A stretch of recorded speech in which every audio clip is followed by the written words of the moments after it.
welcome to this week's edition of Bank Robber and the Bitcoin Guy, where we aim to bring you nothing but the truth.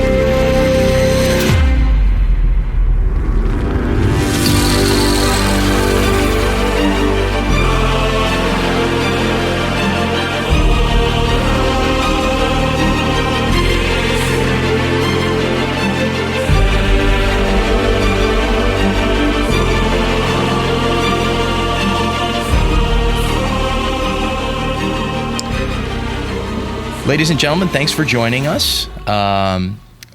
This is our inaugural episode. It's our first one. So thank you. Thank you for joining us. And I am Don Nacho, also known as the Bitcoin Guy, part of the duo. And I am Forrest Baker, the bank robber. Yes, a real bank robber. That's funny. Yes, you are a real bank robber. Today we're just what we want to do is just be real with you guys. You know, we are, I guess we might categorize ourselves as first Christians and second truthers. I think this show will be a bit about some conspiracy theories aside from the Christianity. And I think that, the reason that I started to got into this and thought that this might be a good idea for Forrest and I to do is that, we just hit it off so well on the phone. The first couple times we talked, we said, wow, I'd really love to have I said, I'd really love to have a conversation of this recording, because the conversation was really interesting with Forrest, because he's a man that has a lot of wisdom, has very intelligent, and, he's been through a lot. And I was just amazed by his story and his testimony and everything. And the fact that I was able to have good conversations with him, it was just like an organic fit for us. So, right. It just sort of organically came together, and here we are, doing our first official podcast. So, Forrest, let me ask you, what are the reasons why you decided this would be a good idea for us to get together and do this podcast? You're a bank robber. I'm a, right. Otherwise normal Bitcoin guy. I mean, right. Well, let me just tell everyone out there listening that Don is a good man, and the reason I'm basically doing this podcast is because your check cleared. So, once that cleared, I was willing to go forward with this. And, $50,000 to do a podcast is a lot of money. You mean my Venmo? Your Venmo, yes. And so listen. Checkbook. That's hilarious. Yes. So I'm living pretty large over here, thanks to you. But I will say this, in all seriousness, my entire event, and for those of you who don't know, I was a bank robber. I went to prison for 15 years. And almost at the end of the 15 years, about the 14th year into my prison sentence, I suffered what's called an aortic dissection, which is where the body's main artery splits apart. And I literally laid on a gurney for 8 hours as the hospital literally had their hands in the air, not knowing what to do. And finally, when I wouldn't die, they sent me to a world-class hospital where they opened me up and repaired me and fixed me. But in the meantime, I suffered severe blood loss to my lower limbs. I ended up losing both of my legs. Was bedridden for about 6 months in the hospital. And during this time, the appeal that I had written, which was only 4.5 pages long, by the way, for all of you lawyers out there, was a one argument, one point of law. And I was released from prison, from an illegal prison sentence. So when I woke up, praise the Lord.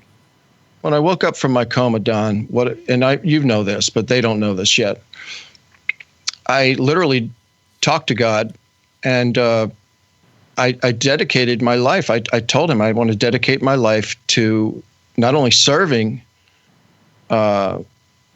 the gospel of Jesus Christ, of serving my Father in heaven and Jesus Christ throughout the rest of my life. But I also told God that I would really like to be able to stomp out evil as much as I could. And I think the only way for me to do that, the only way for me to do that really, unfortunately, is to talk about it, because, for those of you who are religious or not religious, it doesn't really matter. But there's a thing out there that in the Bible, in the Old Testament, that talks about the avenger of blood. And I'm certainly not going to be going around killing people. But we'd like to sometimes, right? Yes, of course. Yeah. And vengeance is mine, thus saith the Lord. But I wanted to do this podcast because look, God put us together. I mean, you're over there in California, and I'm over here in New Jersey. Yeah. And it's technology can be used for good. It can be used for evil. Right. And, we're using it for good. And might I add, we're both from New Jersey, and we both had a dog named Pepper, and we both come from, I guess, sort of unusually large families in a way for this day and age. You were a family of kids. You had 7 kids. 7 kids. And I had 6. Family. Right. And both Catholic upbringings. Yeah, we're both former Catholics. Nothing against you Catholics out there. You're very welcome to join us on this adventure that we're about to go on. But please realize, folks, if this podcast is really uneasy, this is not only our first podcast. This is my first time doing anything like this at all. And I don't know about you, Forrest. You have a YouTube channel, the Forrest Baker channel, where you get into some very specific sort of things that God puts on your heart and stuff like that, right? You want to tell us a little bit about that? Right. Well, what happened with the YouTube channel was, prior to that, I had written a book called Revelations of Heaven. And by the way, that's available on Amazon.com. Oh, sorry about the book. Yeah. So Since I don't read anymore. So go out and, sorry about the book. Nobody, four people are left in the United States that actually read now. But I wrote this book, and a friend of mine told me, look, if you really want to promote that book, you better do a YouTube video, because that's how people promote books. So I, didn't know anything about it. I walked by the computer one morning, and I just literally sat down and did my first video. And I haven't stopped making videos. I think I'm up to 700 videos in the last 40 days. Listen, it's funny, too, that, everybody should know, because this is the first episode, that we met through his video. We follow a common YouTuber named, shout out to Richie from Boston. Great channel out there, and want to give him some props because I've followed Richie for years, and I don't always agree with him, but most of the time, and I love his passion, and I almost feel like I followed his journey of him like really coming closer to God, which is awesome. And he's almost like a preacher now. But I guess, Forrest, you reached out to him to put up your video. He's got over 300,000 subscribers, and he just threw it up there, right? Yes, I literally, I literally got down and I prayed. And I said, I did this video. I'm going to have like 2 subscribers. And I said, God, please direct me on how to get this thing started. And I'd never heard of Richie from Boston, by the way, for all of you out there who love Richie. And by the way, if you haven't heard of Richie from Boston, you really should look him up on YouTube. He's a great guy, very entertaining, and very, very good man. Very good man. He is a solid truther. Speaking a lot of truth truther. For those of you who like truth. And look, you're not going to like everything he says, and he knows that. But so I literally didn't know who Richie from Boston was. And within a second of getting on the computer searching for someone to send notification of my new YouTube channel, here comes Richie from Boston out of nowhere. I've never heard of this guy. And I went through the back links, and I found his email address and sent him an email. Yeah. And I'm not thinking anything of it. Mm-hmm. And all of a sudden I get an email reply. It says, okay, I'm going to run it. Yeah, and I could only imagine how many emails Richie from Boston gets from people saying, run my video, or I've got something important to say, or whatever. But I would assume maybe he listened to yours and he really liked it, and he just felt compelled to put it up. The Lord put it on his heart. So Richie, thank you very much, because you didn't make just a podcast. Because who knows, this podcast maybe goes nowhere. But I know I have a friend for life now in Forrest. I love the brother, and I would never ever do something like this kind of project with somebody that I didn't have an immediate, kinship with. And, Right. our kinship is in the Lord. And we could have a lot of brothers and sisters that we love and that we respect and all of that and learn from and are even more advanced than us or whatever. But, to have a brother that you really just gel with and can really laugh with and have a great time, that's Forrest. And I just wanted to say some expectations from the show is like, you're going to just witness two guys basically hanging out, talking about stuff. We're not going to come with a hard agenda every week, although maybe sometimes we might. If we feel it's really important to talk about something, if we feel the Lord put something on our heart or something like that. But, basically Right. we're I think, we didn't come up with a plan for this podcast. We just want to hang out, have fun talking about stuff, because it's fun to talk about things of the Lord, things of this life, things, that's the way I feel about it, Well, I know that because people are listening to this the first time, but we're going to talk about subjects that you may hate. We're going to talk about subjects that you may love or hold near and dear to your heart, such as what we call in this day and age everything from the truther movement to flat earth to conspiracy theories. Oh, no, flat earth, really? To politics, to global earth, to Neil deGrasse Tyson, to whoever. And then we talk about scriptures, the Bible, maybe even a little bit of rapture. And by the way, here and folks, he just got out of prison, so it's not necessarily in that order. We might actually talk about the scriptures first. I know he puts all those other things first. Oh, go ahead. Continue. No, I mean, I'm just ad-libbing it here because that's what I do. But we're going to talk about everything that comes to our minds, everything that's on the agenda for the day. And that's just the way it's going to be. Now, I know that you and I don't agree on everything. Right. I'm sure there's one or two things we don't agree on. And, and there's going to be people who are listening to us who may not agree with you, who may agree with me, or vice versa. It doesn't really matter.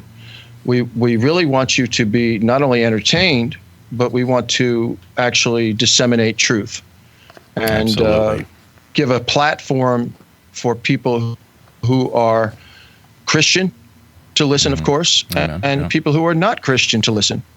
Because look, everyone, whether you're a Christian or not out there, it to me, as far as listening to this podcast is concerned, if we can speak the truth and you can recognize the truth for what it is and laugh along the way a little bit here and there, I'm good with that. Yeah. I think that, for me, that's the reason I'm doing this. I feel there's a need. I do feel that I know a lot more about a lot of these like conspiratorial things than a lot of people. And, that's a blessing and it's a curse. Right. I've lost friends. My family that won't talk to me, or creates such ill will between us that it creates problems. But Jesus said, "You shall know the truth, and the truth will make you free." And I know that ever since coming to a lot of the things that I know now about the truth about this, the way this world really works, the absolute, as a result, I became more ingrained in my faith, because once you see how wicked so many things are in this world system, you start to see, you start to get an idea of how true the Bible is and just how much it checks out.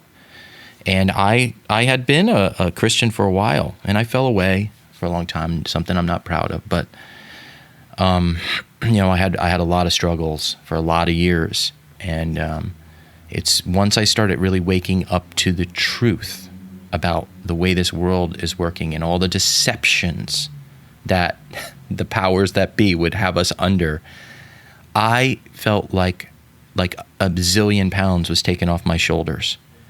And I really felt that I finally, for the first time in my life, really laid hold, well, actually for the second, because when I was saved, I really felt, I had that joyous season with the Lord. But once I started to understand these truths, then what happened was, like I said, that weight was taken off my shoulders. I felt like I was just so free.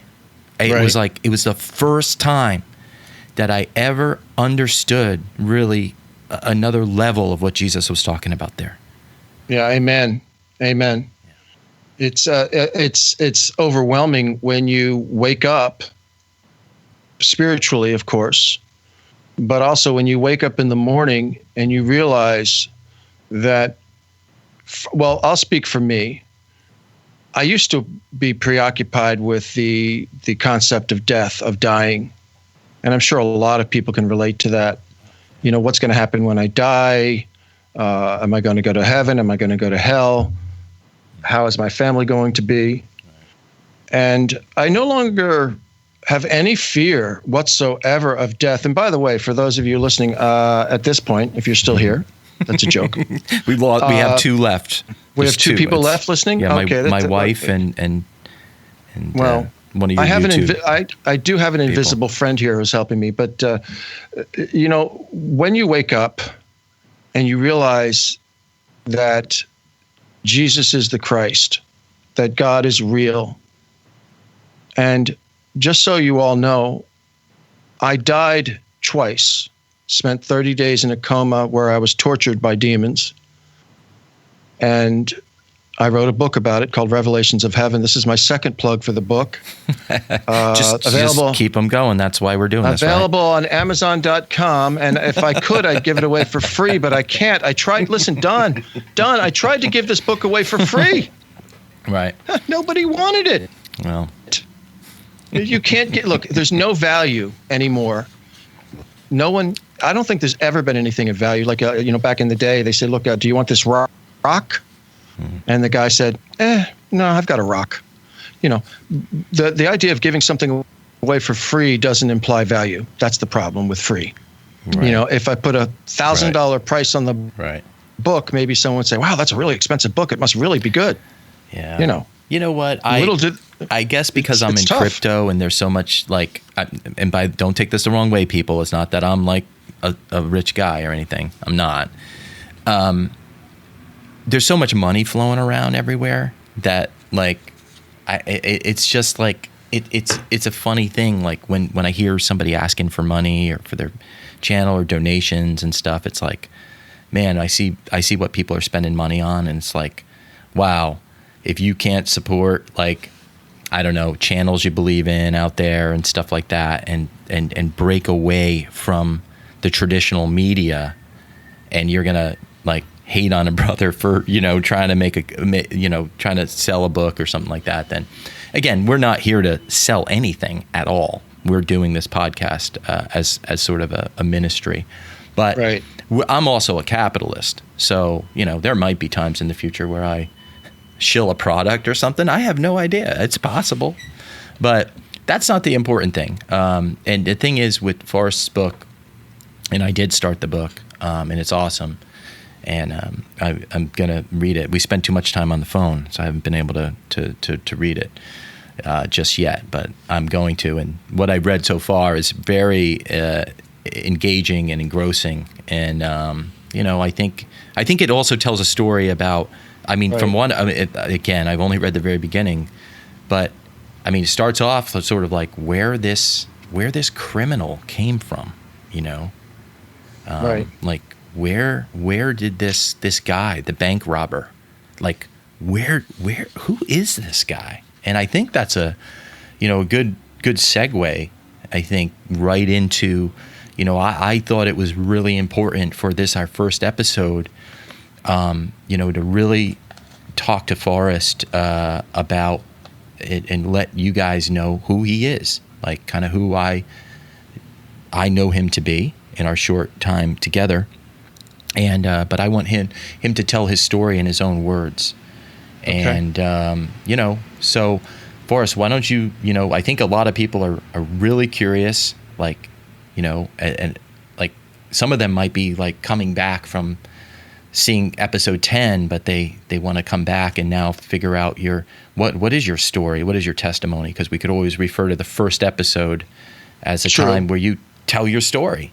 And like how a seemingly smart guy like you ended up in prison. You told me you had 3 kids, you had a wife, you had a good life, like good job, like a good family. I've seen videos of your sister, like supremely talented musician. How did a guy like you first of all, where are you from? And give us a little background on yourself, and kind of like, we want to get to the point of like, well, first why don't you just tell us that? Okay. So here's what happened. I was born. You were born. And I was born somewhere. Yes, I was born in Levittown, New Jersey, which is now called Willingboro, New Jersey. And the reason they changed the name from Levittown to Willingboro is because Levitt, who was the big, gigantic, he was like the Donald Trump of his time back in the day, back in the 50s, housing developer, actually knew Donald Trump's father. He built 5 towns called Levittown throughout the Northeast. And the people of Willingboro... I've heard of those. A couple of those outside of New Jersey. Yes, yeah, Levittown, New York, Connecticut. So he built this town, but he was a racist, a severe white supremacist racist. And the people of Willingboro decided, you know what? We're going to take his name off of this town. And they did back in 1962, I believe. So the town was brand new in like 1958. But long story short, if we can even do that, just shout out to Richie from Boston on that one. Excuse me. He gets to his point, though, doesn't he? All right, he does. So what happened was I was born in Willingboro, which became a kind of like a rough little neighborhood by the time I was growing up. A lot of racial problems back in the late 60s that were, manifesting themselves. And I lived in a working class neighborhood. And I was a little tiny thief that ran around shoplifting and getting caught and breaking into the school after hours to steal an aquarium or whatever I was doing. But then I straightened my life out. But I had a teacher who really influenced me. And then we moved from Willingboro to a place called Medford, New Jersey, in southern New Jersey, which is a completely different income bracket. And so I was exposed to wealth on a level that I never knew existed.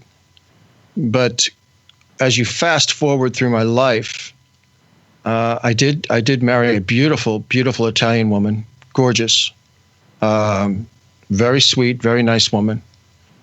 We had 3 beautiful kids. I had businesses that I ran. I had a construction company. I was going to say, what kind of businesses? Yeah, I had a construction company that specialized in historical renovations, architectural renovations. And I did okay. I had a lot of financial problems. The business is a very tough business. And back when the internet boom started, back in the late 90s, I had 5 internet websites that were all doing pretty well. I was selling airline tickets and travel and this and that, everything else. But the commission structure was very bad. So it was just basically a long-term goal to get these sites up and running.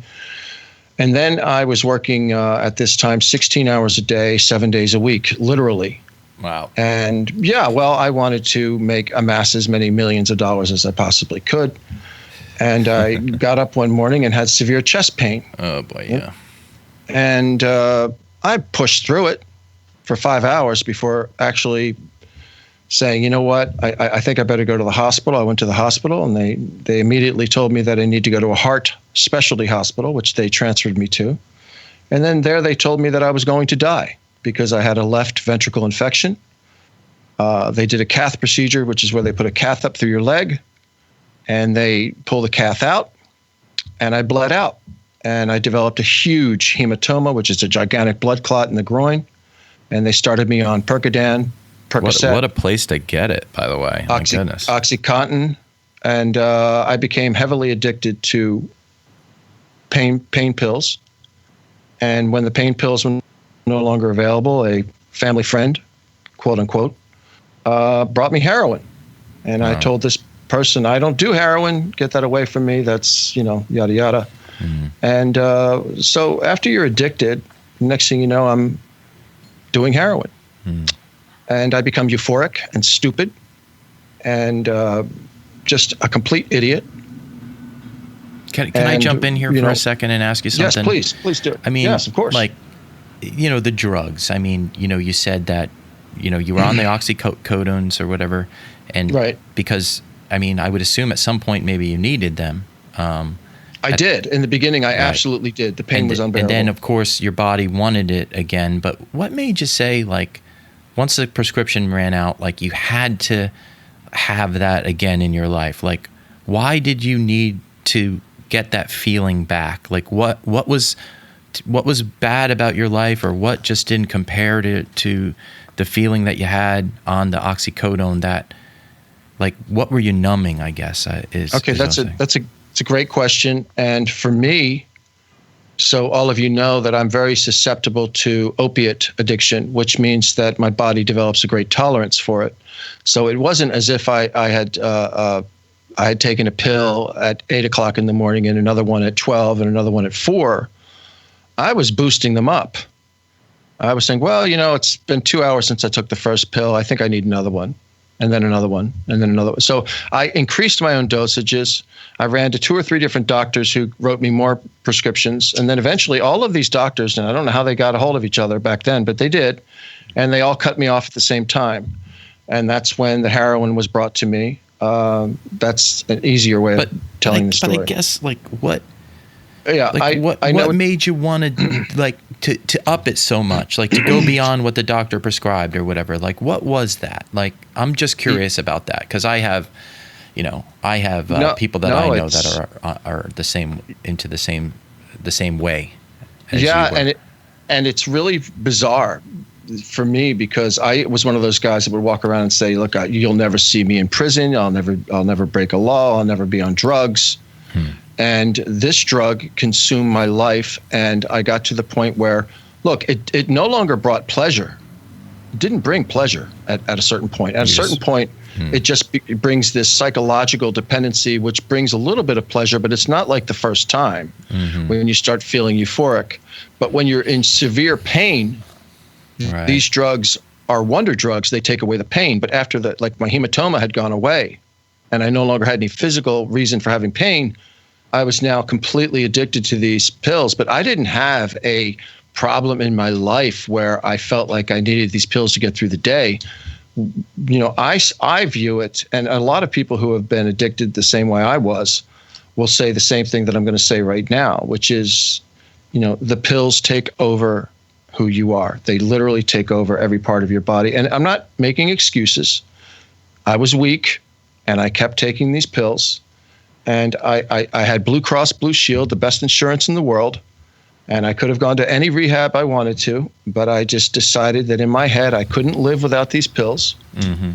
And I became stupid and addled to the point where I literally started taking huge amounts of cash that I had stored and took it to Atlantic City.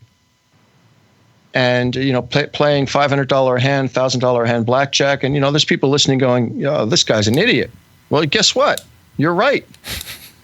I'm an idiot. It's exactly what I was. And I make no mistake about it. Especially with a wife and 3 kids at home. Wow. Well, look, please don't, I don't want anyone to get the wrong idea. My wife and I had a lot of problems, like a lot of marriages have, for years. But, I loved my kids. I still love my kids. And thank God I have a beautiful relationship with my daughter, who's now 28, and my granddaughter, who's 11. Thank God for that. And it is. It's an amazing thing.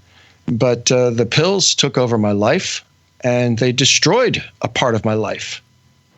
But the good news is, against all odds, and some of the best lawyers in the country, if not one of the best firms right across from the White House, spent 45 minutes on the phone with my mother about 6-7 years ago, telling her that I would never get out of prison, that there was nothing they could do to help me. And they're $4,000 an hour attorneys, by the way. $4,000 an hour is what they charge. Right. So my mother footed this bill for a 45-minute phone call. And the law was in front of me the entire time. Every day I read the law in prison. Every day, studied it. Well, let's not go there just yet. Okay, go ahead. Because we're still at your sort of what made you start doing drugs, and now you're, I just don't want to go out of chronological order here. The problem with me, for those that out there, is that I'm not running by a script here, and for me, this story is so part of my life that I've always. Do you not things. like this the way of me asking you, or is it okay? No. Okay. You can ask me anything you want. Right. I don't look. I'm an open book. Okay. So you don't mind me jumping in? I don't want to step on No. Because look, yeah. I get off track very easily. Okay. I'm sure. Well, so let me just bring it back to what I think people would be asking you. Because that's what I'm here for. I mean, I could just let you rip roar and no. nuts, just keep me in line, because listen, Okay. I need to be kept in line. Yeah. So like the drugs. So you wanted to start doing drugs. You started doing so much of it. Then you got carried away. You started gambling. You're playing $1,000 hands. Obviously, that can't go too well for too long. As a little bit of a gambler myself, I mean, I know that the house edge always wins in the long run. So you must start losing money on that end. No. Right. But you don't care. But you don't care. I didn't care. But you're going. So you go through your money, and then one day, do you run out of money, or what happens? Like, what gets you to the place where you say, I've got to rob a bank, or I'm going to rob a bank, or like, what brought you specifically to that place?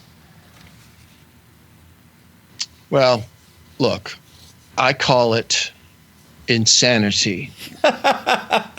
Insanity, folks. It's just insanity. There we go. He's innocent. But I look at the more clinical definition of insanity, meaning unhealthy. Sano meaning health. Insanity meaning unhealthy.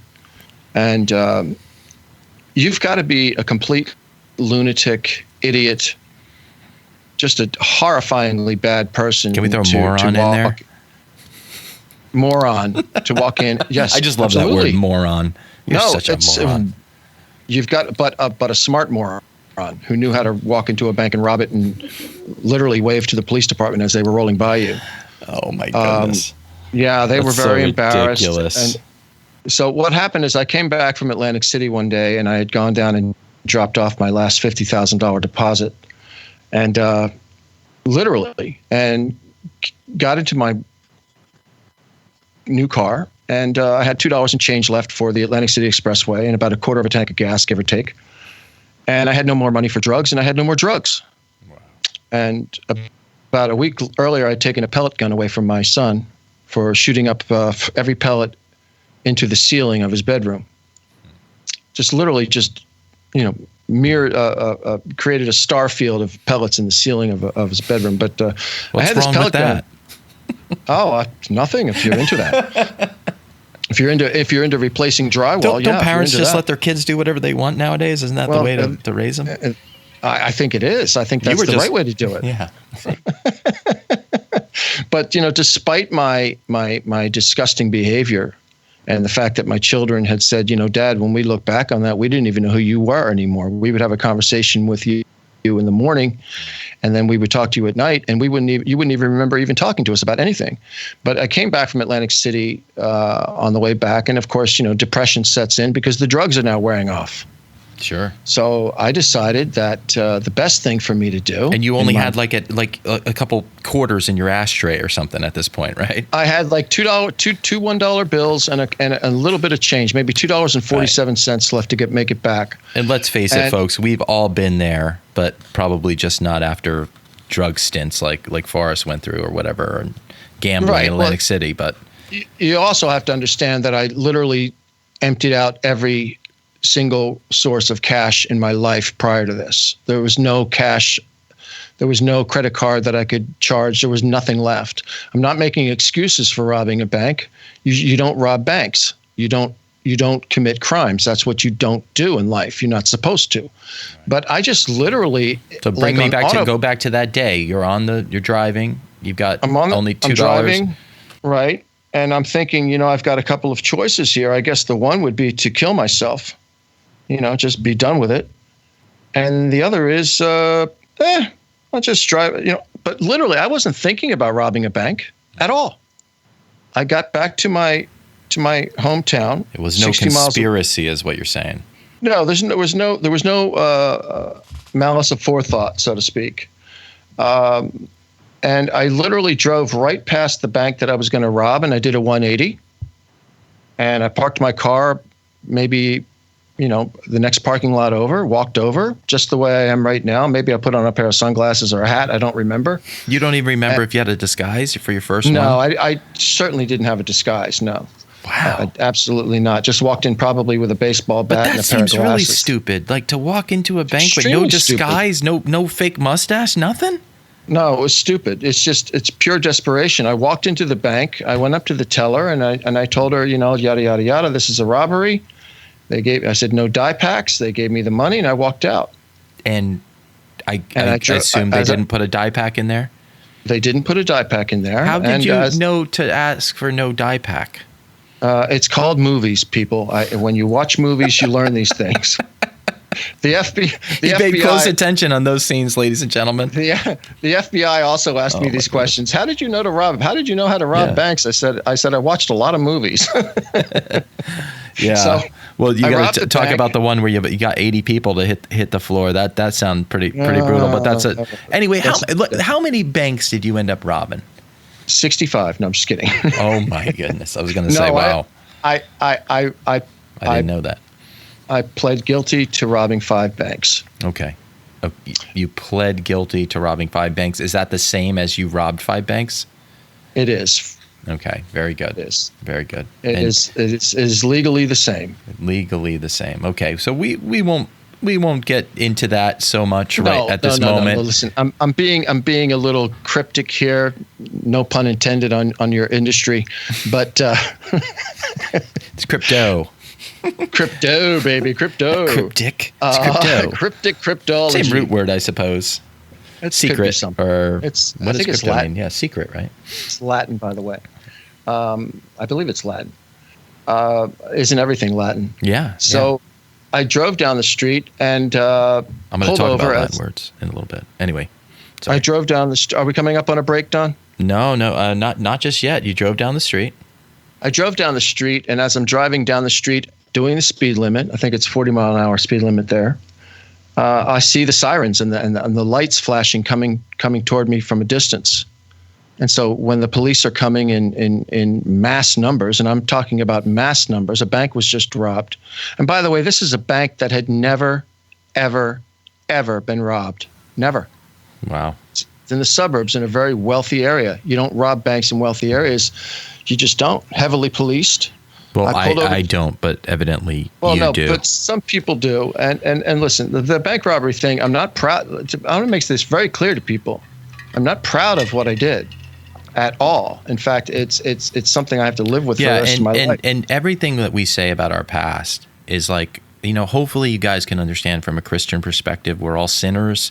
We all, look, some of us come from worse parts than others. That's why I can laugh about Forrest and stuff, and he's comfortable with it because we can have fun with it in a way. I don't know. I know a lot of people, they get super, super religious about things and stuff. And we're just not those kind of guys.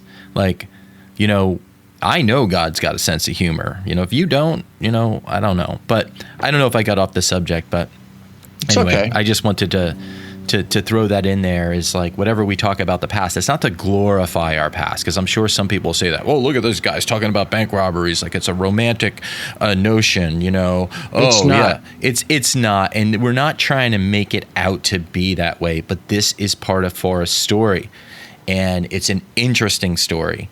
And it's real. It's That's real. The problem. That's the problem. I mean, it's sin. It's a lot of us are we're smaller versions of Forrest, right? We steal from here, we steal from there, whatever. Maybe we didn't go into a bank and hold it up, but we're all sinners and we've all stolen. We've probably all lied, all of that. So let's just let it go and just please don't try to judge us, because we're not perfect people. We're not perfect Christians. We're going to be doing some preaching here for sure. Well, hold on. One of us isn't perfect, but listen. I turns out I am perfect. Did not know that till recently. But listen, what I want to just finish this introduction of my bank robbery thing up. I pulled over. I got out of the way of the police, and then I pulled into my doctor's office, ironically, which is down the street, and I fell asleep for a couple of hours. When I woke up, I was very thirsty. I wanted something to drink, and I was. Are you in your car?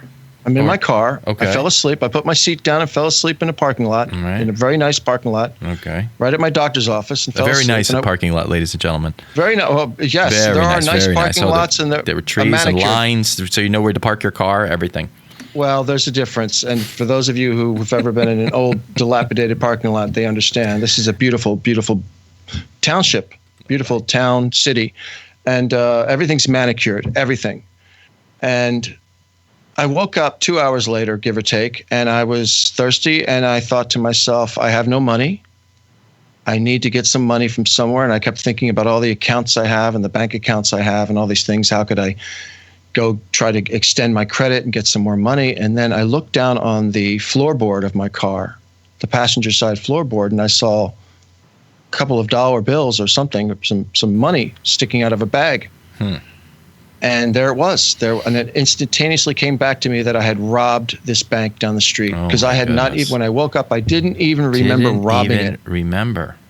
And then I went and scored myself some more drugs in a drug known city that's close to us called Camden, New Jersey, which is really a very unfortunate city. I heard it's a lot of drug addicts there. And I was high again within, half an hour after discovering that I had robbed a bank.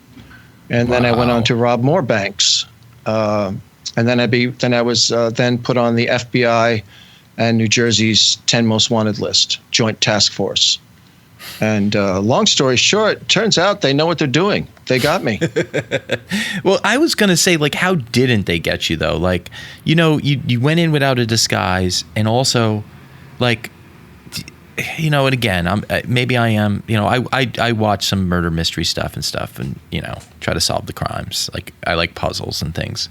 But, why, when you went into the bank, you didn't have a disguise, and what about your car? Weren't you worried that somebody's going to get your license plate or something? I mean, you didn't have a getaway man, or you didn't. You as far as I know, you rode away from all these in your car, right? I rode away in my car after my first bank robbery or so. I started switching out my license plates to avoid that type of identification, and then I would wear sunglasses and baseball hats and things like that. But this first robbery, they had clear images of me completely. I mean, anyone who knew me, who actually watched, because I was on the news. I didn't know I was on the news. I didn't follow the news. Right. But had any family member of mine watched it, or had any friend of mine watched it, they would have known it was you. They would have known instantaneously it was me, because if you're looking at my it was on the news. It was on the news. It was all over the news. Wow. Which the FBI and my lawyer told me later. He said, "You never watched anything about you on the news?" I said, "No." They said it was on the news for week after week about this serial bank robber terrorizing bank tellers. And I said I had no idea. I had no idea. That is amazing. Were you just so focused on the drugs that you just didn't even give it a Yes. And it's not like I didn't go and I'm not condoning gambling for anyone out there that's a gambler. I am an addicted gambler, and I recognize that. But I went back to Atlantic City with my bank robbery proceeds, so to speak, and I worked myself back up to $40,000-$50,000, and then up and down, up and down, up and down, and eventually you're down again. And eventually, guess what? Don't have folks? enough to get back. Someone's got to pay that lighting bill at the casino, and it might as well be you, because but it is what it is. But I digress.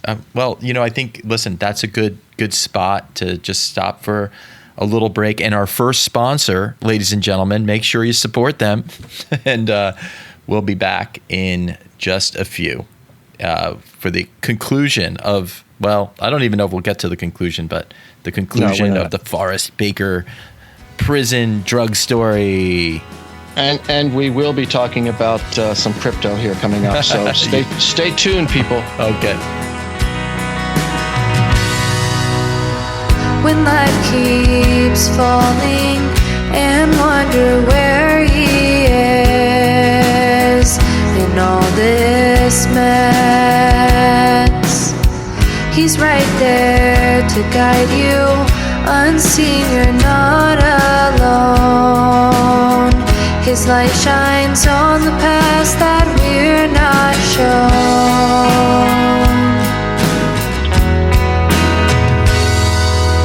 Give me shelter, Lord, from this storm. As it poured, you made it cure. In an overcrowded mind, the hurt, it brings us down to where we reach for him. Our God above has hands to heal, saves us from our faults and fears, giving us the peace that we so desperately need.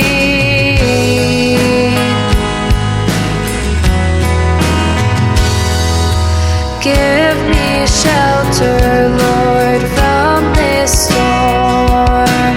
As it poured, you made it cure. Jesus bids us to call on him. His peace and love are shelter from this storm.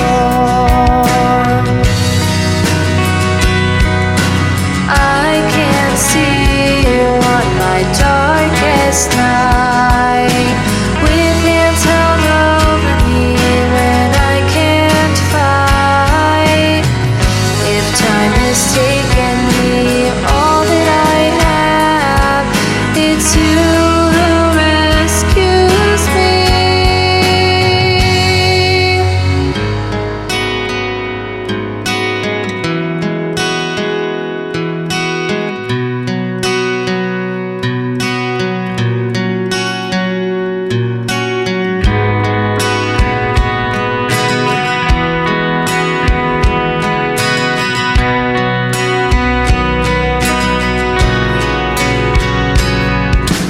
Give me shelter, Lord, from the storm. As it poured, you made it cure. Jesus bids us to call on him. His peace and love are shelter from the storm. His peace and love are shelter from the storm.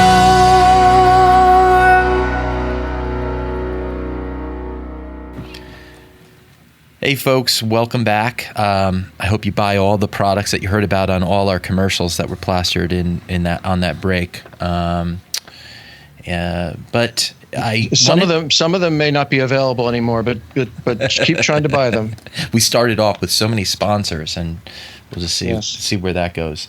Well, I know Microsoft is sponsoring us via Skype, so let's give a big shout out to Microsoft and Skype. Yeah, MS. If you don't know what Skype is, you better get it, because it's the future, people. It's the future.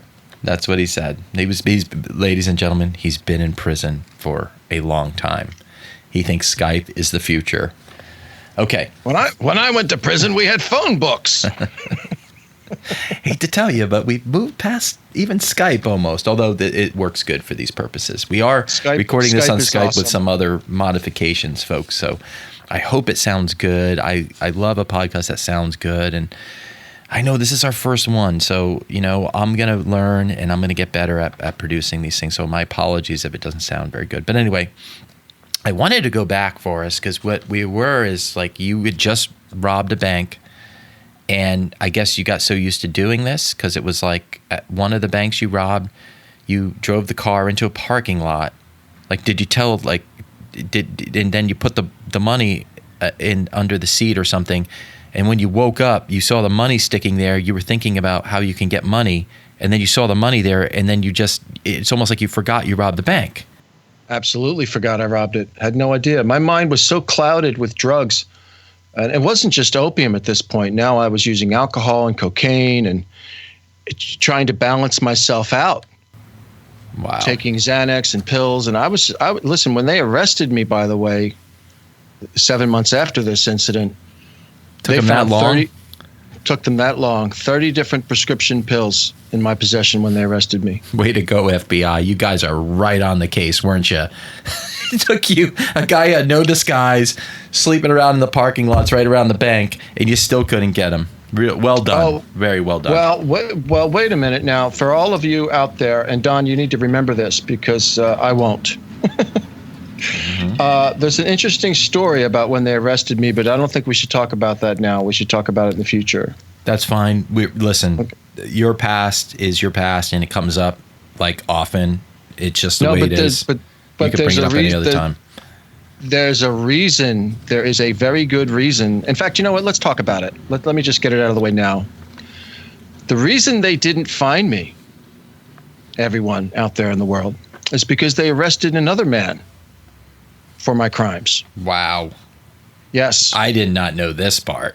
Yes, I've never written about it. I've never talked about it. But yes, they arrested another man. And he was literally, when they brought me in, he had already been in the federal detention center. Wait, this isn't even in your book, by the way? It might be. It might not be. I don't know. Oh, okay. I really don't know. You got to consult your ghostwriter on that? Oh, yes. Yes, I do have to consult. Bad memory. All those drugs, ladies and gentlemen. My ghostwriter was Tom Clancy. That didn't work out too well.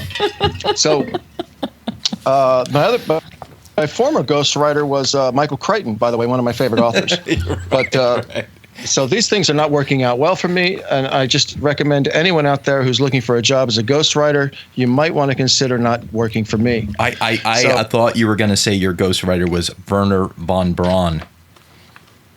Actually, he did volunteer for the job, but he is a very, very arduous, ghostly spirit. He did write a lot about Elon Musk. Well, Elon, I'm sorry. His fictional character was called Elon.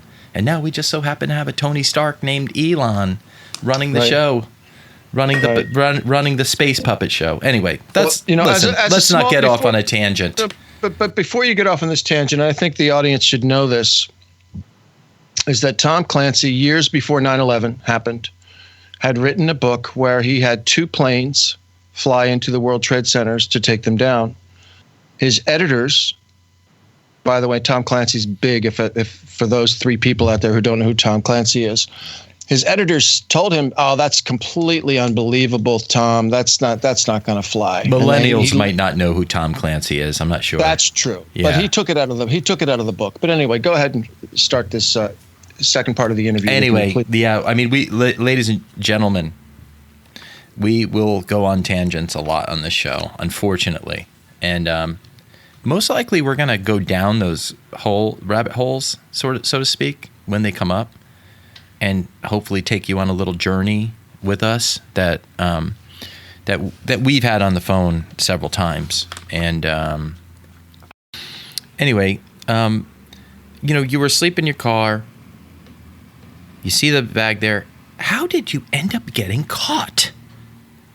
Like, what happened that, like, finally they got you? Like, what was the giveaway? I have no proof of what I'm going to tell you. This is what my mother told me while I was in prison. Wait. But listen, my entire record is public. And, all the garbage that the prosecution tries to make you out to be. And, the truth is out there somewhere. But yes, was I imprisoned? Was I arrested for bank robbery? Yes. Et cetera, et cetera, et cetera. There's way more to my story than that. But just focusing on the bank robbery issue today. So, yeah, I woke up. Can I just interrupt for a second? Yes, folks, there's way more to his story. And it involves demons and dying and demons and lots of other stuff. So Look, one thing we're never going to do, and I'm sorry, bro. I'm going on a tangent. People are probably going to be so frustrated with me right now. Like, get to the point. There is no point to this show. That's the thing. Okay? If you're going to listen to us, you're going to listen to us because, you want to hear. Yeah, you're going to hear a story. You just have to wait for it. Okay? We're friends here. This is not to just satisfy your intellectual curiosity. Okay, here's how we did it, and here's how we got saved. And okay, next episode. This is something. Hopefully, you can hang out with us, like we're talking like friends. And I don't want to rush a story this good. A testimony this good, because this brother's testimony about how he came to the Lord and what happened to him and what God put him through is so incredible that, yes, he's written a book about it. Now, again, I'm plugging your book now. Now, people are going to think they made this podcast to plug this book. But we never even talked about that once. Wait a minute. That's the only reason I did this podcast was to plug the book. Well, you know what? I thought the Lord told me you were using me, but I guess I ignored him on that. Look, just to let everybody out there know that I haven't even sold 100 copies of this book. Right. So that's how rich he's getting, folks. That's how rich I'm getting. I mean, I was able to buy some top ramen noodles. I'm tempted to always call you and say, how much money you make today, bro? How much money you make today on that book, bro? I bought that Kindle version, man, for $2.99. What'd you get on that? You got 50 cents on that, bro? Come on, people. Yeah, I'm just living large here. I'm living large, and I still have to pay my restitution for all those banks I robbed. That's another story. But that's a whole other story, and I don't want to get into that today. But let's go ahead and take over the interview now, Don, please. Yes, because I'm going to run off a cliff here. No, but we're having fun, and I'm glad that we've settled in. Probably people can tell we were nervous in the beginning because it's our first time and everything, but maybe we're getting a little bit more relaxed now. I do have notes in front of me. I mean, stuff I wanted to ask Forrest. Whoa. This is being recorded? Yes. Okay. Go ahead. I'm just saying, I have some notes in front of me because I was just nervous about today, I didn't want to wing it. No, it's just some of the questions I wanted to make sure that I hit and stuff, Right. So, like I said, I'm not going in a format here, but you find the cash on the floor. You eventually, you realize you're robbing banks. You go and rob more banks after that. Yes. Okay. As soon as the money ran out again, as soon as I gambled it all away. Same type of thing. You gamble it away. You go rob another bank. Yep. And you repeat the same thing. Does your wife know you're robbing banks? My wife and I, at this point, just prior to this, became estranged. Or can you not answer that, by the way? No. She didn't know anything about it. She knew nothing about it. She just thought you were going to work? Well, we were estranged at this point. She had taken off with a guy that she met in a bar, and they had drinking in common. The guy that worked at Chippendales? Oh yeah, I would have actually appreciated that better. But I would at least had some respect. Some people are like, that her. Guy's sick. I can't listen to this anymore. He's not even a Christian. See you later. Yeah. Well, see ya. No, I'm just, hopefully not. Hopefully not. I'm just joking with my brother. And he knows I am. Right, bro? I'm not worried about it. Yeah, listen, all of that stuff doesn't bother me. None of that stuff bothers me. Things that used to bother me don't, because my eyes are always focused on the reality of the fact that God is real.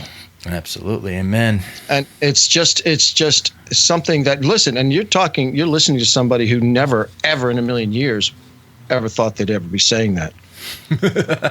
What did you think you would be saying? Like later in your life, like at 60 years old, like what would, if you can go back in time and say, like, who did you think you'd be at? Like, you're not 60. I don't want to give anyone your age. I'm 67 years old. You're not 60 yet. But like, let's say, what did you think you'd be saying at 50, at 60 in your life? What would have been considered great for you, like a success? Like what? Oh, the only thing I cared about in my life when I was younger, before I became a drug addict and a bank robber, was raising my children and giving them a happy life, and eventually seeing my daughter get married and things like that, and having a wonderful life. And that's why I worked so hard, despite the fact, obviously, that I did end up gambling it all away and going to prison. And the wake of this tragedy in my life deeply affected my children's lives, right, to a devastating point where even today they're devastated by it. So this is an ongoing battle that I have to deal with. Let's go there. Importantly, they have to deal with it. Yeah, let's go there just for a second, just because I think it's important of whoever listens to this in the future, or who's listening to this right now.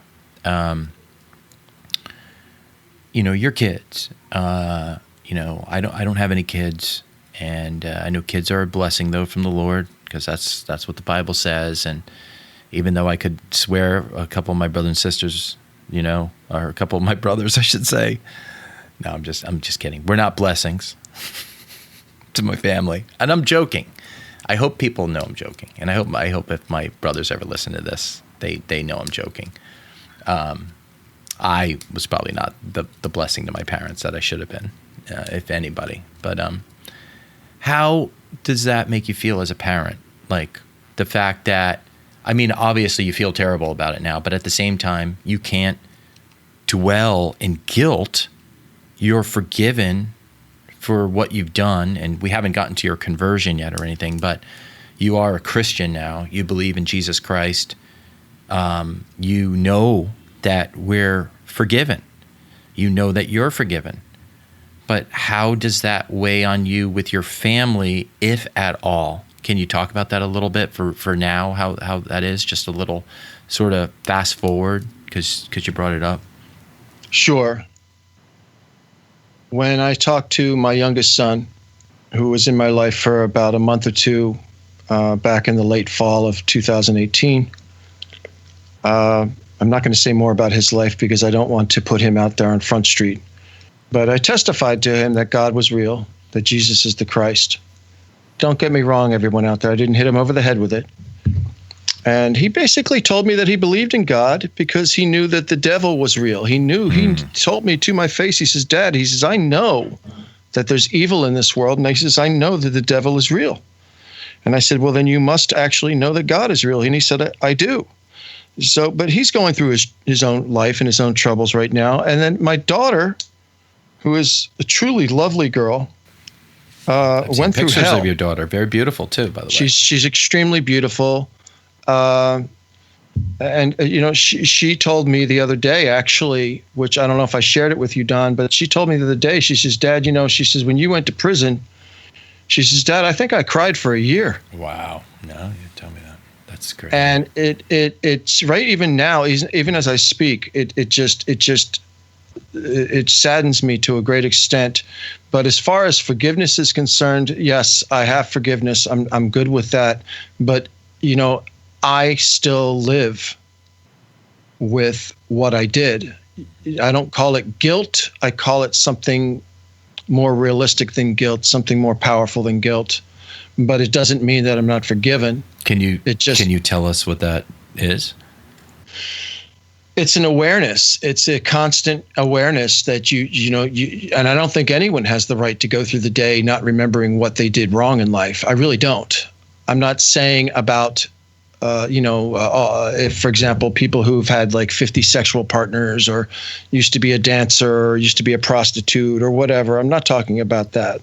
I'm talking about when you damage someone's life. Right. There's an accountability. And for anyone who's damaged someone else's life to just simply shake it off like it's no big deal, it's always a big deal. And I work very diligently, very hard. My daughter and I have a beautiful, beautiful relationship. And, it comes down to environment. It comes down to trust. Can I trust this man who claims to be a Christian, who claims to be a changed man? Yeah. Well, time. You could understand why they wouldn't trust you. I wouldn't trust you. If I was your son, I probably wouldn't trust you. No. Because I never went through what they went through with you. I do trust you because I know you just as this new guy. Right. I don't know the monster that you used to be. And I'm sorry I'm using horrible. that word, but No, that you don't- sounds like you please were don't. like a monster in a way. Please do not. I use those exact same words in my book. I use that word in my appeal. I referred to myself as a miscreant of society.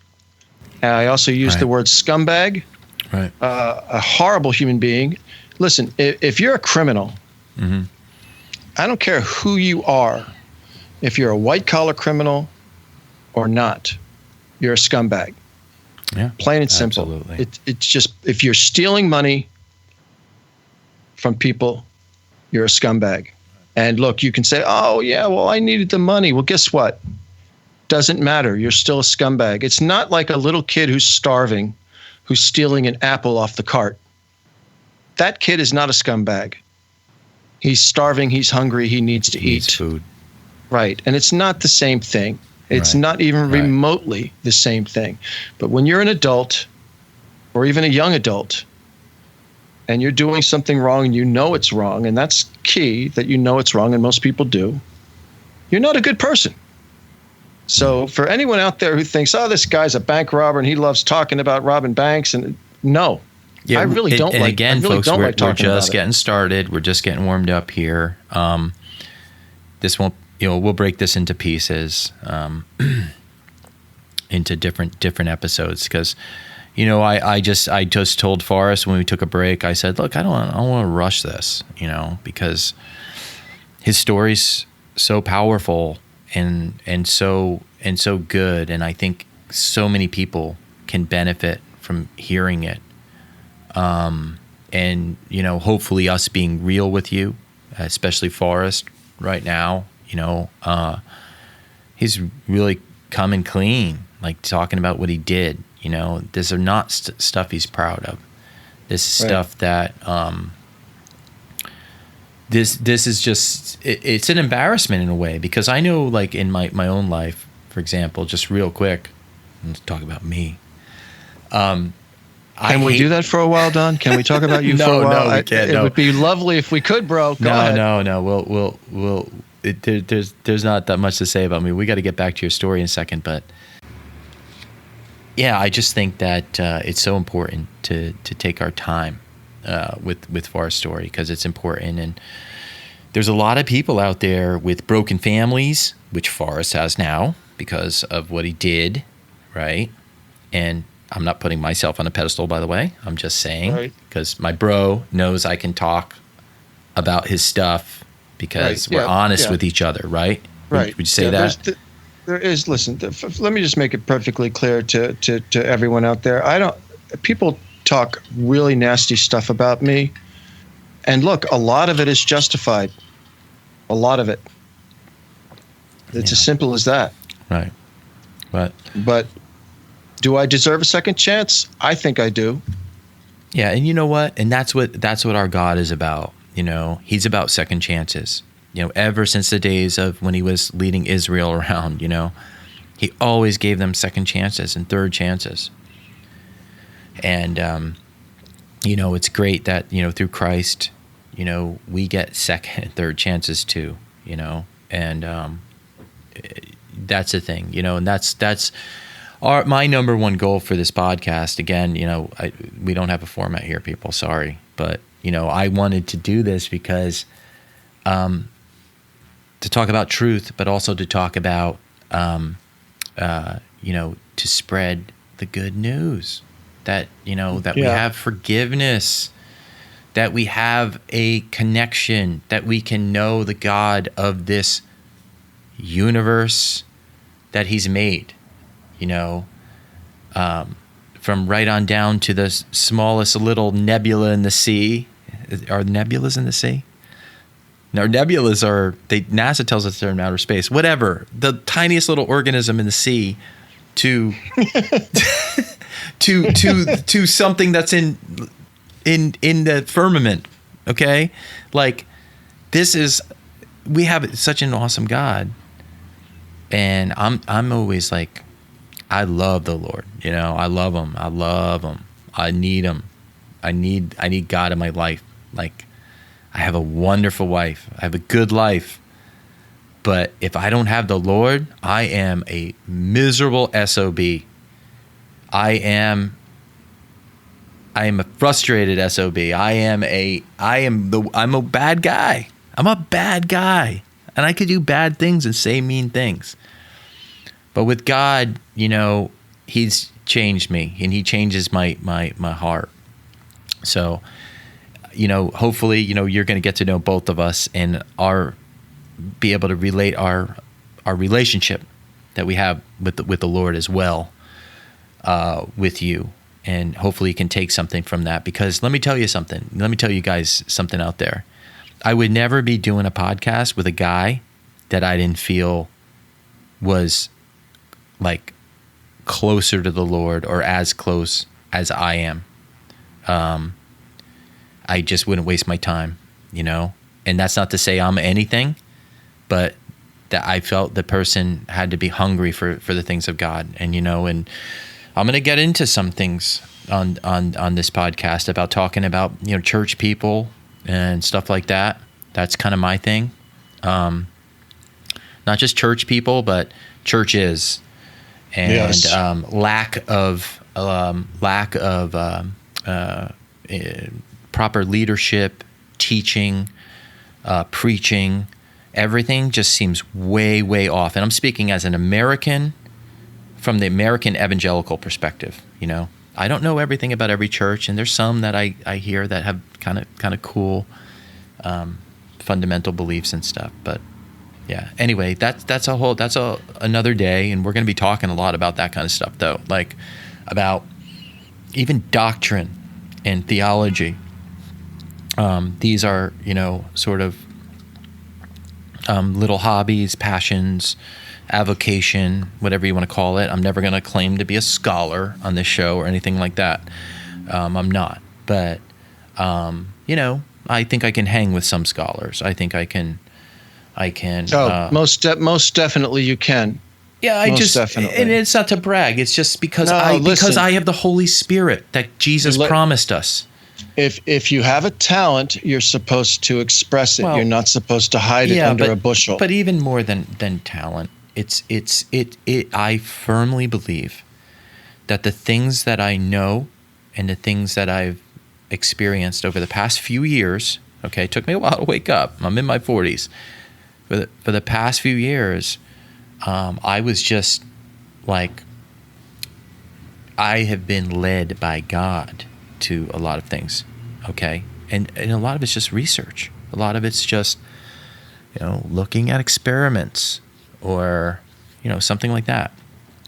And then you wake up to the truth and how the Bible is true, and then forget it. It's like, wow. Well, I look at it the same way you do, except I would say this, to add to what you just said, is that when any person, I don't care who they are, if they're truly, truly, truly seeking the truth, if that is their passion in this life, is to say, you know what, I want to know what the truth is. If you continue on that path, you're going to find God, period. Yeah. You just are. Yeah. If you're hungry for God, He will reveal Himself to you. If you're really seeking the truth, you're going to realize that the scientism that goes on around us results in the fact that there is a creator. Mm-hmm. Absolutely. So it's a beautiful thing. I do want to get back to one thing and just answer one final question, at least at this point for this particular segment of the interview for this first podcast. Are we going back to you and away from me now? We are, just for a moment. I just want to say, everyone's like, I get back to the story about the bank robbing, you moron. No. Okay. I just want to say something to everyone out there. Look, it is my testimony that if you're committing crimes and you have, let's just say you're normal and you know what right and wrong is, you're not living a good life. And everything you do has an effect on someone else, whether it be a bank teller who is traumatized by being robbed, which I'm guilty of, or the effect it has on your immediate family. So my story will continue, I'm sure, on another segment. But Don, I do want to interrupt you because I want people to know. We're not done with you today, by the way. Oh, whoa. Hold on now. My lawyer said we're done. I just got to. My lawyer said, no more, Mr. Baker, no more. We're done with you. So he's asking way too many questions. But no, seriously. The name of the show. I just want people to understand the name of the show. I think they can understand it. Well, you came up with the name of the show. All right. The Bank Robber and the Bitcoin Guy. Mm-hmm. And, at the end of this interview, before we get done with this interview, Don, it's extremely important to the 14 people that are still listening to us. I thought 4. Well, no, but there's now 14. Oh. Wow. The Nielsen ratings came in. It's growing. And it's growing. Like yes, an it's amoeba. growing. Well, hopefully people won't crash while they're listening to this in their cars. So we're going to have to talk a little bit about your passion in life for cryptocurrency. And I know you didn't want to do that, but I'm going to push it anyway because it has to be mentioned in the first podcast because the name of the podcast is The Bank Robber and the Bitcoin Guy. Right. Or I prefer just Bank Robber and the Bitcoin Guy. Like, all right, Bank Robber, Bitcoin Guy. That's fine. That's just a technicality with me. That doesn't really matter to me. I really don't. See, folks, we've already, look, I don't care if we call the show Jackass and Don, because I will be the jackass. Jackass and the Don of the jackass. Don and the Jackass. Oh my goodness. Or my middle name is Mike, so it could be Mike and Don in the morning. I don't know. How many do you think there are across the country with those names? Probably 50. There we go. So please pick up and finish where you left off after I so conveniently interrupted you. So are we going back to you now, or are we talking? No, did you want me to talk about crypto? No, I really look. I think that the people have probably heard enough about my bank robbery thing for now. I don't think so. Well, maybe on this episode they have. What do you? You can ask me any question you want, is what I'm saying. Okay, I think we'll get to me later, but I want to get back on this episode. I think I gave a little flavor about what I'm about. Hopefully people listen. And then they can learn more about me as time goes on. But there's not too much to me, people. So don't. You could just turn it off now if you want to. But let's get back to you, buddy. Please don't turn it off because I'm gonna be giving Don a very hard time about cryptocurrencies in the future. That's true. You'll stay tuned. We are going to have fun with crypto, and I want to say I'm going to be doing the interview on the next podcast. Well, I want to say that please, my brothers and sisters in Christ Jesus. All I can say is I'm not going to get into it right now, but listen, because I want you to all be financially independent and free. And I know you went to the Amway things and you went to this and you went to that and you're selling this and you're selling these health products. Please, you entrepreneurs, you people who are hardworking Christian brothers and sisters, tune in. I'm going to help you. I'm going to help you find good projects to invest in and stuff. And I want you to partake in this Bitcoin revolution of money. And I want to explain that to you and why it's not the mark of the beast and all of these terrible things that people label it and why Christians ignore it. I have no idea. This is freedom. This is, it's too many of you are too stuck on the end is coming and it's the end of the world. And it's not. Okay. It's just not. It's not the end of the world. Okay. We are doing much more technological things. We're able to put out this podcast for very minimal money and broadcast this to even Russia or Siberia or something. So think about that, people. Think about that. Okay? We live in a good time, and we live in it's an evil world. Don't get me wrong. There's a lot of evil, and we're going to be addressing it up and down. Okay? Up and down. But please realize that, this is also a great time, and it's not the end of the world. I hate to tell all of you people who might think that. It's not the end of the world, okay? This is a new phase we're entering into, a new phase. And we're going to be talking about that because we're not like it's the end of the world people here, okay? And I'm going to explain that and why it's not the end of the world as you listen to this podcast. And I will be explaining that along the way.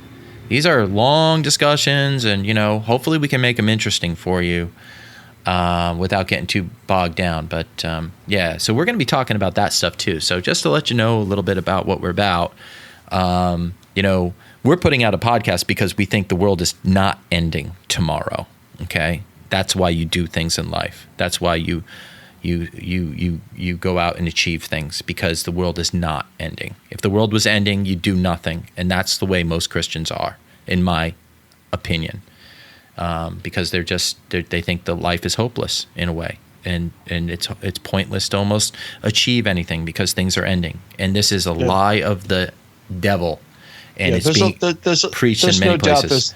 There's no doubt that the whole rapture community is on the rise and the end times is on the rise, but it's certainly not everybody. But it's a growing population of people that are looking for this destruction of the world. I've had many people tell me, it doesn't really matter what we do because the world is coming to an end. I said, what are you talking about? It's the absolute most debilitating, terrible thing I think to ever happen to the church. Is like all of this concentration on end times this and end times that and last days and absolute garbage. Jesus is on the throne. I hate to tell you, people. Well, Don, there's a lot of money in talking about end times. Absolutely there is. And you know what? Hopefully there'll be a lot of money in dispelling end times. Don't you think do you think I'll become like a multimillionaire talking about the probably not. Okay. Anyway, enough to buy. Maybe enough to shop at Walmart. There's probably a lot of people that are out there. I live in the city, so I can never go to a Walmart. But there are a lot of people out there that work at Walmart that even work at Walmart. My sister worked at Walmart. She got fired from Walmart. Just terrible people. Walmart, by the way, they fired my sister, and she's handicapped. Person, and they fired her. She's a disabled. It just really bothers me. I don't want to get on that though. Don, hold on now. I just spent 4 hours last week on the phone with Walmart trying to get them to sponsor our show. So I think I'm in big trouble. We're all about the martial law, folks. All right. So no, but we are. I didn't know that. That's the hidden agenda. We're shills. I'm sure somebody's calling us shills by now. By the way, for not real everyone Christians. Out there, Don and I have something else in common: is we both believe in the Second Amendment, and but neither of us own guns. So that's an interesting. Yeah, well, you can't own a gun. If you could, maybe you would. I don't own a gun by choice. I'm not allowed to even have a picture of a gun. So yes, I can't own a gun. Okay. All right. So let's move forward. Let's move on from that. We'll talk about that. But anyway, so let's go back. You robbed 5 banks. How were you eventually caught? Tell us how you were caught. Wow, you are on the money here, aren't you? You really do have notes in front of you. The way I was caught was they put a bounty on my head. A New Jersey FBI task force, I believe, my mother told me, put a $25,000 bounty on my head. And a family member who had been supplying me with drugs turned me in for the money. Wow. Just turned you in. Turn me in for the money. How much money did they get? I heard $25,000, but I have no proof of that. I have no proof whatsoever. Do you think they still have the money? They invested it wisely, became rich? No. I think they spent it all on drugs and hookers and hotels. That's funny. They turn in another drug addict just so that they can do drugs. That's great. All right. Well, listen, when they arrested me, I'm 5'11", and when they arrest, I usually weigh about 220, healthy, strong, and very, very powerful. I used to be. Is that? But you were 5'6" before the legs, right? I was 5'1" before. By the way, you folks won't know this, and we didn't mention this, but Forrest has 2 prosthetic legs, right? Do you want to touch base on that real quick? Because I'm sure that just shocks some people out there. I do, and they're insured by Lloyd's of London. for I'm sure they are. $150,000. They are, yes. And yeah. This is true, people. He's like laughing over there, but like he has 2 fake legs because this is part of his testimony and everything he's been through. I wasn't just saying that. He really went through a lot, and part of this is losing your legs along the way. Now, that's not exactly a spoiler. The reason why I can tell you he lost his legs is because that's the boring part of the story. It is. It is the boring part of the story.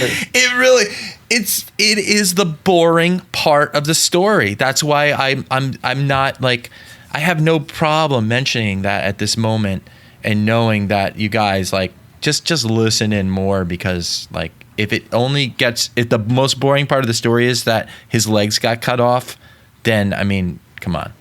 I will tell you the interesting part of the leg story, and I'll make it very quick. I was sitting in the hospital bedridden for 6 months because I couldn't walk. I could not walk at all. I could barely move. I was so debilitated after being in a coma. But my legs were black and blue, rotting away. And the blue line, the black and blue line was slowly every day creeping up my leg, getting higher and higher on my leg, going into my calf. And my skin on my feet was black and purple, dark purple, and it was bleeding, the open lesions bleeding, pussing out. And one day I look down and I see literally bugs making my legs their home. What? Yes. That's disgusting, dude. It's disgusting. And I said to the nurse, I said, listen, this is a prison nurse. I said, look, bring some bug spray in here, bring some bleach or something, spray my legs because this is getting ridiculous. Because in prison, they waited over 2.5 months before amputating my legs. They literally let me my legs rot on my body. But the thing that's so amazing about it is the bugs. There was nothing. The bugs. Oh. The bugs. Oh the bugs. Dude, you're freaking me out. I hate bugs. They find that when they smell that rotting flesh, wow, they make their way into a very secure building. They can smell it for miles. And they literally came right into this prison. They were better thieves than you were. They'd just break right into your place, get on your leg. How sensitive must they be to be able to smell rotting flesh through walls and walls of prison? Because these bugs found their way in from the outside. It's just amazing. And so anyway, they took care of that, and then they started wrapping my legs with bandages to prevent the bugs from infiltrating me. So that was the most disturbing part of the legs. Disgusting. It's gross. Wow. It's very gross. Yes. Now, you were not able to move at that time to get the bugs off you? Oh, I could sit up in bed. But that's about it. But you have to understand, at that point, I was debilitated because of 30 days in a coma. My muscles had atrophied to the point where even lifting a cup of water to my lips was a struggle. Picking up a book and holding a book was a struggle. Anything I did was a struggle. And it took months and months and months to get stronger and stronger and stronger. And so it's pretty amazing stuff. I was so happy to have my legs cut off. I never thought I'd be happy to have my legs cut off. Oh, that is so crazy. That's like it is crazy. That is is crazy. Wow. Okay. So and the reason that they're not cut off on the same exact level, they're about 2 inches apart. And I said to the doctor, I said, well, why are they 2 inches apart in the way you cut them off? And he said, well, we cut them both at the same level, but when we did they do a little test when they cut, they look at the bone, and the bone had what's called osteomyelitis in it, which is a form of like a slow growing cancer type of thing. And they had to cut up higher on the one leg because the osteomyelitis had spread too far because of the gangrene. They waited 2.5 months to cut my legs off. So if they had not waited all that time, I'd have much stronger legs. But I still suffer from nerve damage. But look, the physical aspect of what I went through is you're right. It's the boring part. It may not be to some, but to me, to you, to others, it is boring. Yeah. And I just said that because like I know the rest of the story, and it's like, whoa. It is. But to me, I'm very bored by it. I actually had a lady the other day say to me, "Well, I didn't know you had prosthetic legs." because she had seen me in long pants. She said, I never would have known. Right. I said, well, it's that's not awesome. They make that now. It's not the first thing out of my mouth. I don't tell people, oh, by the way, I've got prosthetic legs. Yeah, it's not the first thing out of my mouth. Yeah. Well, by the way. It is the second thing out of my mouth, though. It gets you the sympathy that you crave. Would you please pay for my McDonald's meal, please? Please, I just Well, anyway, listen. I think that's a good place to wrap it up just for now. Listen, I apologize, folks. We weren't able to get through everything, but we're going to put out another one right after this. If you want to stream right into that one, we're going to try to keep these around an hour and a half, and you can go and click on the other episode. Hopefully we'll have them up around the same time, part 1 and 2. Maybe put out 2 episodes this week, but we'll get through the rest of what happened to Forrest in the next episode. And all right, say goodbye, Forrest, for now. Goodbye, Forrest, for now. See you guys later.